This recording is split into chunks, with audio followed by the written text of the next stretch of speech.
Good morning, traders. Welcome to today's market review. This is Fred Razek at CM Trading. Today is October 10th, 2018, and today is Wednesday morning. So looking at the economic events of the day, starting out at 10:30 South African time out of United Kingdom.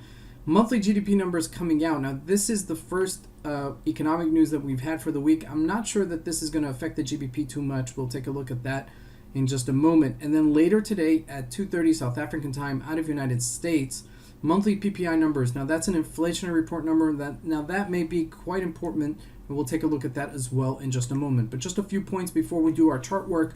Across the board, we've seen lighter volume this week. Okay, so things have not been very volatile. If you look at the Euro USD, it's been in a 10 pip, maybe 15 pip move over the past 24 hours. Okay, so that's really been very light.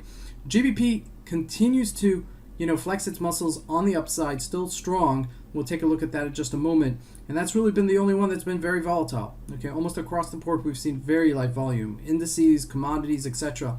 Now, the South African Rand made a correction yesterday on the downside, getting getting stronger versus the dollar. And now the question is that if it's going to be setting up getting weaker, okay, as this head and shoulder formations, upside down head and shoulder formation is actually forming. We'll take a look at that as well. JAC consolidates, but still no bounce, and that could be really because the markets have been kind of light this week, so we'll take a look at that as well. But let's see what's been happening in the market.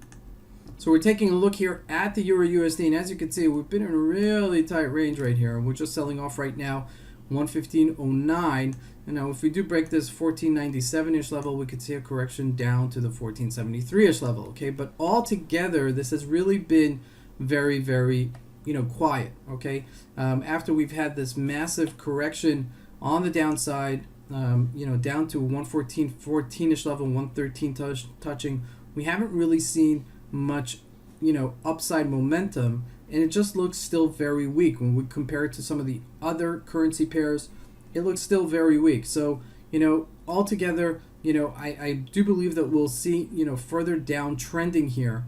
Might not happen today or tomorrow, but I think that this has still been very weak. Now, looking at the GBP USD, not the case, all right? It's been very strong and breaking out higher as the correction on the dollar has been taking shape. Now, we are entering a resistance level right here, so just be aware of it. Now, this may be forming an upside down head and shoulder. That would be a head, and that would be one shoulder. This would be a subsequent shoulder right there. So, if we do correct ourselves right here, we may take it up higher right there. So that's something to wait for as that consolidates and correct itself as the market continues trading this week. Now, jumping into the Aussie USD, still very weak. Okay, we did get that bounce, as you can see here right now, but still nothing to really write home about.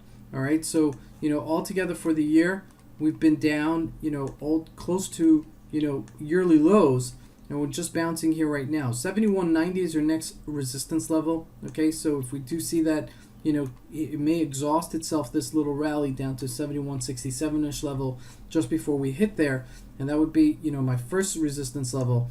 But keep in mind that this has still been very weak. Okay, and as we continue trading this week, now looking at gold, it's been really dead. All right, now we've mentioned this a couple of times, but you do want to keep a tab on it, because if we do break this 1182-ish level right here, we could see ourselves correcting itself back to the 1160-ish level. Okay, so that could actually still foray, and this is making a mildly, smaller, shorter highs. Okay, as you can see here, it's not really, showing you, giving you it away that here I'm making lower highs and, I'm an easy short. So, it may just happen subtly. So you just have to wait for it and keep it on your radar, as the week progresses. Now, looking at the Dow Jones yesterday, not much doing. All right, 26,478 right now, but we consolidated yesterday.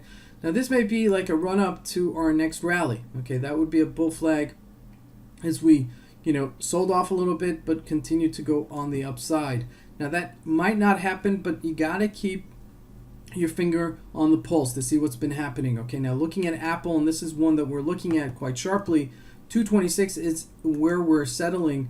We had a nice small little rally after hitting this 220-ish level. So if this does break out on the high side, it could push the rest of the market higher. We mentioned this several times.